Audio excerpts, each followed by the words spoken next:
today's tech video, I'm going to show you how you can update your G2 OLED Evo.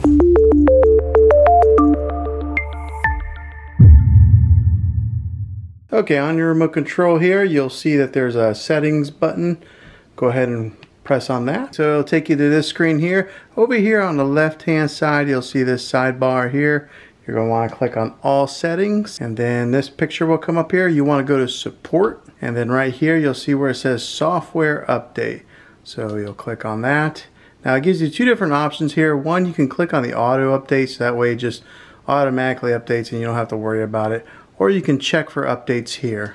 I'm going to click on check for updates. No updates found. But this is where you would go to update your software to the latest version. Or just click on the auto update. Just like that. And then you won't ever have to worry about it. Hopefully this video was helpful. If it was, go ahead and throw a thumbs up on it. Go ahead and subscribe to my channel. I make tech videos all the time. And I'd love to have you back in the next one. Take care.